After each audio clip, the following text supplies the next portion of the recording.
أعوذ بالله من الشيطان الرجيم بسم الله الرحمن الرحيم اللهم إني أسألك علما نافعا ورزقا طيبا وعملا متقبلا آمین۔ پارہ نمبر 12 کا آغاز آج ہم کریں گے۔ اس سے پہلے ہم کل کے سوال کے جواب کا دیکھ لیتے ہیں جو آپ نے بھیجے ہیں۔ سوال میں نے آپ سے یہ پوچھا تھا کہ سورہ توبہ کی جو آیت آئی تھی کہ اللہ تعالیٰ نے مومنین سے ان کے مال اور ان کی جان کا جنت کے بدلے سودا کیا ہے، اس کے آگے جو صفات بیان کی گئی ہیں کہ یہ لوگ کیسے ہوتے ہیں جنت میں جانے والے، ان صفات پہ ایک نظر ڈال لیتے ہیں۔ یہ تمام وہ صفات ہیں جو اس سے پہلے ہم نے مختلف مواقع پہ مختلف سپاروں میں پڑھ لی ہیں۔ پہلی ہے کہ یہ لوگ اللہ کی طرف پلٹتے ہیں، بار بار پلٹتے ہیں، غلطی ہو جاتی ہے توبہ کر لیتے ہیں اور صدق دل کے ساتھ کرتے ہیں۔ اس کے بعد دوسرا یہ کہ اللہ کی بندگی بجا لاتے ہیں، اپنے آپ کو اللہ کی اطاعت میں دے دیتے ہیں، اللہ کی تعریف کے گن گانے والے، اللہ کی نشانیوں کو دیکھنے والے، اللہ تعالیٰ کی بنائی ہوئی چیزوں کو دیکھ کے سبحان اللہ الحمدللہ کہنے والے۔ پھر اس کے بعد ہے اس کی خاطر زمین میں گردش کرنے والے، یعنی ان کی تمام دوڑ دھوپ اللہ کے لیے ہے، گھر سے نکلتے ہیں، کہیں جاتے ہیں، کسی سے ملتے ہیں، کہیں وقت لگاتے ہیں، تو یہ تمام چیزیں اللہ کے لیے ہیں۔ اس کے آگے رکوع اور سجدے کرنے والے، یعنی ان کی عبادات۔ پھر اس کے بعد نیکی کا حکم دینے والے اور برائی سے روکنے والے، کیونکہ یہ وہ لوگ ہیں جو آپ نے سورہ بقرہ میں پڑھ لیا تھا کہ تم لوگوں کو نیکی کا حکم دیتے ہو اور برائی سے روکتے ہو۔ اور آخر میں ہے کہ اللہ کی حدود کی حفاظت کرنے والے ہیں، جو ابھی ہم نے سورہ نساء، سورہ مائدہ مختلف جگہ یہ پڑھا ہے کہ اللہ کی دی ہوئی حدود کی اور بندشوں کی پابندی کرو۔ تو یہ تمام صفات ہوتی ہیں ان لوگوں کے اندر جو جنت میں جانا چاہتے ہیں۔ اس کی روشنی میں ہم اپنا جائزہ ضرور لیں گے۔ اب ہم آ جاتے ہیں پارہ نمبر 12 کے اوپر۔ پچھلے پارے کے بالکل آخری صفحے پہ سورہ ہود شروع ہوئی تھی، تو آج ہم سورہ ہود سے ابتدا کرتے ہیں۔ یہ بھی مکی صورت ہے اور اس کا انداز بیان بھی یہی ہے کہ انسان کو ایمان کی طرف متوجہ کیا جاتا ہے، مثالیں دی جاتی ہیں، سمجھایا جاتا ہے۔ شروع ہوتی ہے کہ اللہ تعالیٰ سینوں میں چھپے ہوئے بھیدوں سے بھی واقف ہے۔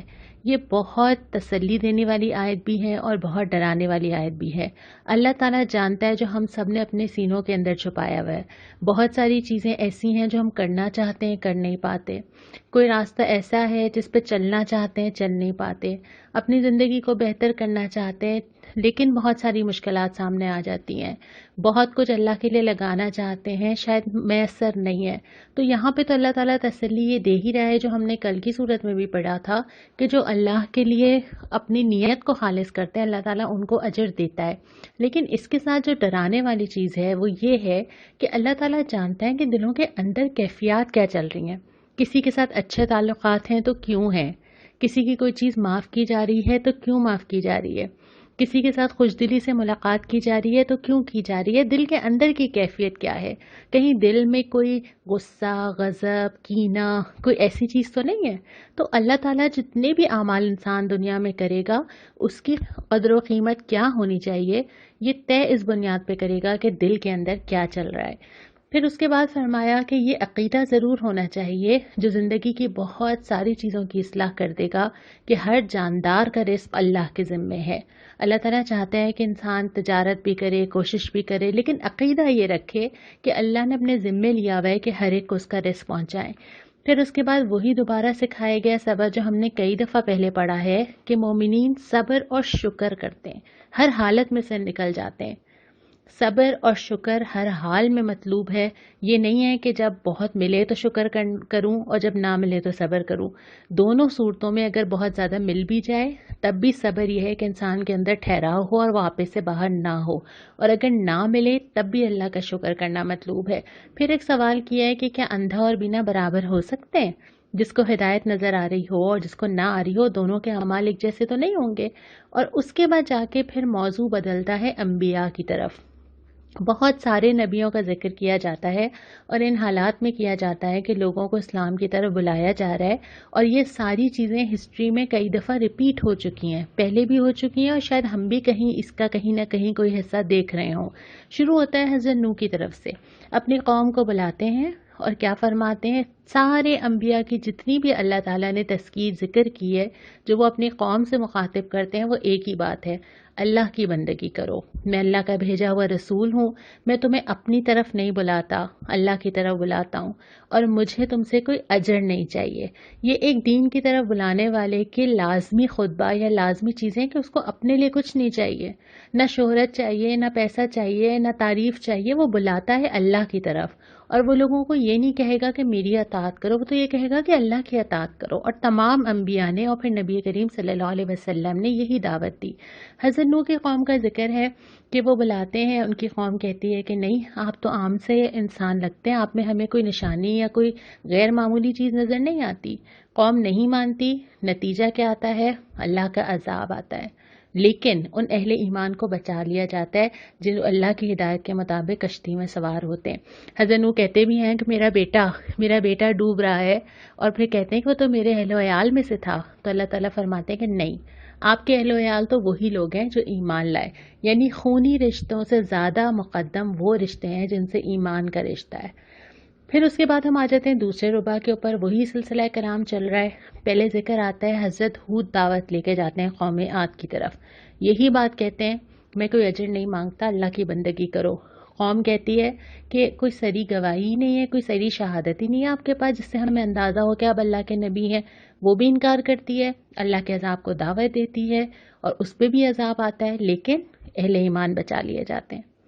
پھر حضرت صالح دعوت دیتے ہیں قوم سمود کو، اسی طرح پکارتے ہیں، یہی الفاظ استعمال کرتے ہیں، لیکن اس کے بعد کیا ہوتا ہے؟ وہ کہتے ہیں کہ دیکھو اللہ کی دی ہوئی نشانی یا اونٹنی ہے، اس کے ساتھ تعرض نہ کرنا۔ قوم وہی کرتی ہے، نہیں مانتی، نتیجہ کیا نکلتا ہے؟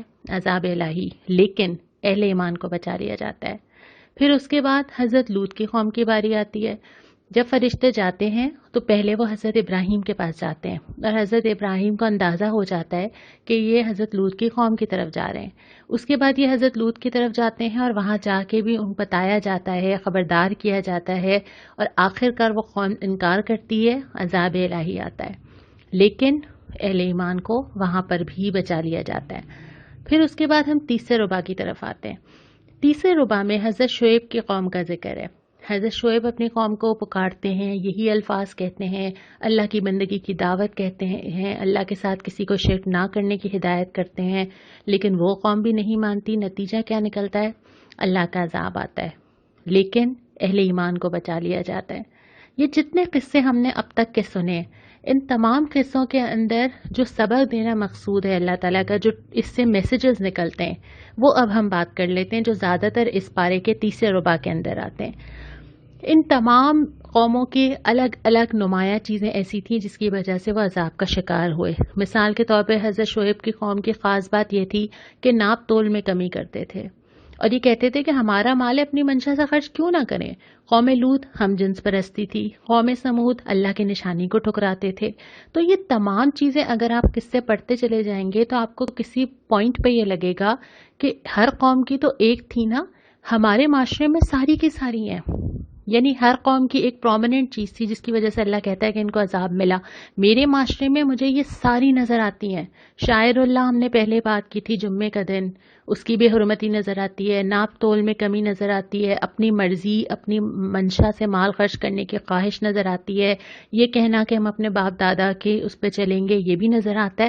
تو وہ ساری چیزیں نظر آتی ہیں، اور اللہ تعالیٰ اس کے ساتھ ساتھ جو سبق دینا چاہتے ہیں وہ کیا ہے؟ تمہارا رب ایسے ہی کسی بھی ظالم بستی کو کسی بھی وقت پکڑ سکتا ہے، کبھی بھی یہ ہو سکتا ہے، اچانک، سوچا بھی نہ ہو، گمان بھی نہ ہو۔ دوسری بات یہ کہ جس نے جو عمل کیا ہے اس کا پورا پورا بدلہ اس کو ملے گا، چاہے اس نے نیکی کی ہوگی چاہے اس نے برائی کی ہوگی، اللہ تعالیٰ کے رجسٹر میں تمام لکھی جا رہی ہوں گی۔ پہلے یہ سمجھنا شاید مشکل ہوتا ہو، اب تو ہم اچھی طرح S D cards, phone memory, ساری چیزیں سمجھتے ہیں، اب تو ہم اچھی طرح جانتے ہیں کہ لائف ٹرانسمیشن کیا ہے، ریکارڈڈ کیا ہے۔ تو اللہ تعالیٰ کے پاس جو ڈیٹا میرا اور آپ کا جمع ہو رہا ہے، ایک یو ایس بی ہم سب کی جو بن رہی ہے، تو وہ تو اللہ تعالیٰ کے لیے کوئی مشکل نہیں ہے کہ وہ تمام کی تمام چیزیں میرے سامنے لا کے کھڑا کر دے، چھوٹی چھوٹی چھوٹی چیزیں تو میں بھول بھی چکی ہوں۔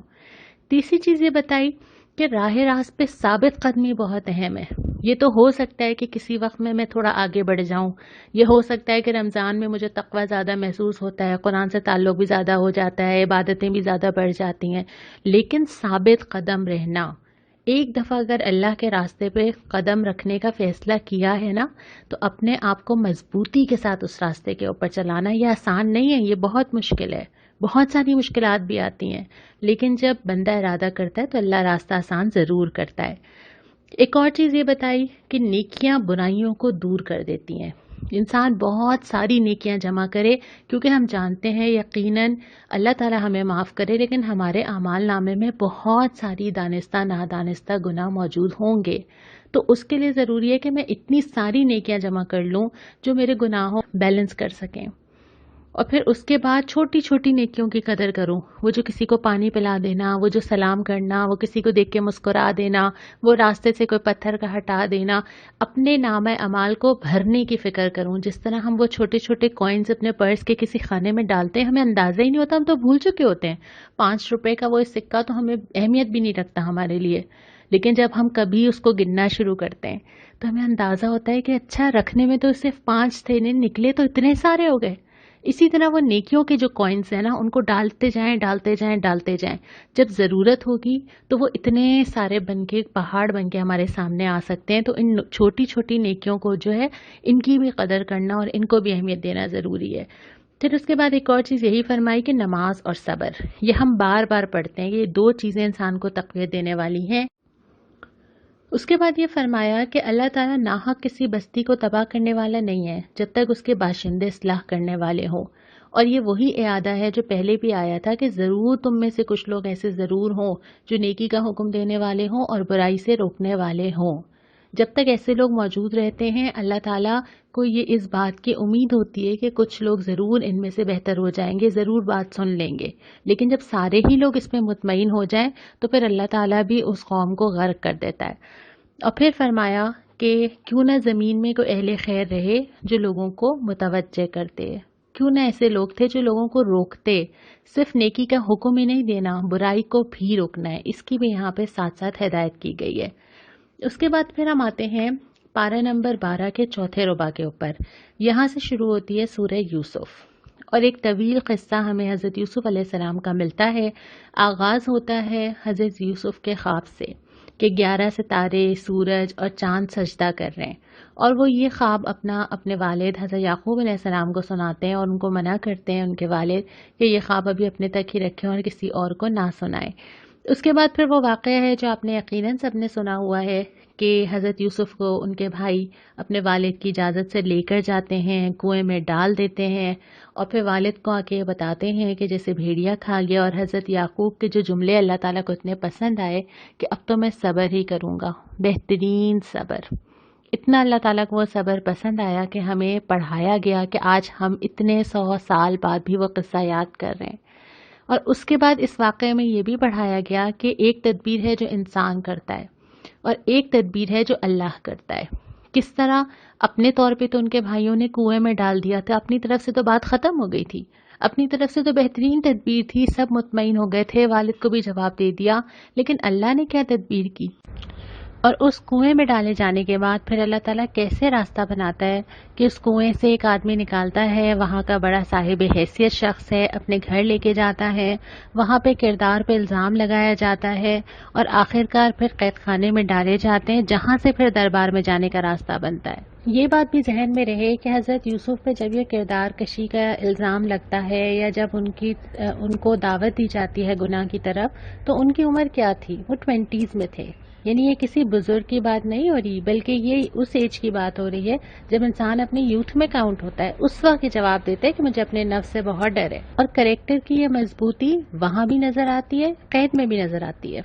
قید خانے میں کچھ قیدیوں کو خواب کی تعبیر بتاتے ہیں، اور اس کے بعد پھر اللہ تعالیٰ اس کو سبب بناتا ہے وہاں سے نکلنے کا۔ لیکن ایک بات ہمیں اس میں بڑی خاص ملتی ہے، اور وہ یہ ملتی ہے کہ جب حضرت یوسف علیہ السلام قید خانے میں ہیں تو وہاں پر بھی وہ لوگوں کو دین کی دعوت دے رہے ہیں، ایسا نہیں ہے کہ وہ یہ سوچیں کہ میں تو خود اپنے برے حالات میں ہوں، اچھا کبھی دین کی دعوت دوں گا، یا یہ سمجھیں کہ اچھا کسی ایسے شخص کو دوں گا جس کو بلانے کا کوئی فائدہ ہو، جس کی کوئی کسی کلاس سے تعلق رکھتا ہو، میرا کوئی کام کروا دے، اس کسی سے ٹرمز رکھنے یا نہیں، ایسا کوئی سوال نہیں آتا۔ اللہ تعالیٰ نے وہ جملے کوٹ کیے ہیں جو حضرت یوسف علیہ السلام نے زندان میں اپنے ساتھیوں سے کہیں، اس لیے کہ پہلے دن سے پتا تھا کہ کام تو یہی کرنا ہے۔ یہی کام کیا جب جیل میں تھے، یہی کام کیا جب تخت پہ پہنچے۔ تو زندگی میں یہ والا کام کہ مجھے نیکی کا حکم دینا ہے اور برائی سے روکنا ہے، خیر کو پھیلانا ہے، جو ایک اچھی بات بھی مجھے پتہ چلے وہ دوسروں تک پہنچانا ہے، اس میں یہ نہیں ہے کہ میری زندگی کے کون سے فیز میں میرے لیے آسانی ہوگی، کب مجھے سہولت ہوگی، کب وقت ہوگا۔ زندگی کا کوئی فیز بھی آسان نہیں ہوتا، زندگی کے کسی فیز میں بہت ایکسٹرا ٹائم نہیں ہوتا۔ آپ کو یہ زندگی خود ہی سمجھا دیتی ہے کہ کبھی ایسا نہیں ہوگا زندگی میں کہ میں سوچوں کہ اچھا اب میں فارغ ہوں نا، اب میں دین کے لیے وقت دوں گی، ایسا نہیں ہوتا۔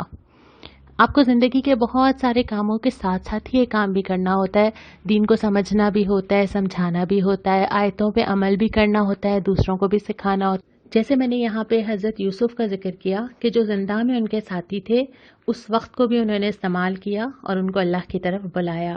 اس کے آگے یہی قصہ اگلے سپارے میں بھی ہے، تو ہم مزید تفصیل سے انشاءاللہ جب ہم 13واں سپارہ پڑھیں گے تو اس پہ مزید غور کریں گے۔ آج کا سوال بہت آسان ہے، لیکن اس کے لیے آپ یقیناً یہ آڈیو دوبارہ سنیں گے، اور اگر آپ نے نہیں سنی تو مجھے یہ بھی ضرور بتائیے گا۔ میرا خیال ہے کہ شاید دوبارہ سنے بغیر آپ اس کا جواب نہ دے سکیں۔ سوال یہ ہے کہ 12ویں پارے میں کتنے انبیاء کا ذکر آیا ہے، یعنی کتنے نبیوں کا نام ابھی اس سپارے کے اندر آیا ہے۔ اس کا جواب ضرور مجھے بھیجیے، کل انشاءاللہ تعالی ہم اس کا جواب 13ویں سپارے کے ساتھ دیکھیں گے۔ آج کی دعا اسی سپارے میں سورہ ہود کی آیت نمبر 47 ہے، رب انی اعوذ بک ان اسألک ما لیس لی بہ علم والا تغفر لی وترحمنی اکن من الخاسرین۔ اے میرے رب، میں تیری پناہ مانگتا ہوں اس سے کہ وہ چیز تجھ سے مانگوں جس کا مجھے علم نہیں، اگر تو نے مجھے معاف نہ کیا اور رحم نہ فرمایا تو میں برباد ہو جاؤں گا۔ اللہ تعالی ہم سب پر رحم فرمائے اور ہم سب کو معاف کر دے۔ السلام علیکم ورحمۃ اللہ۔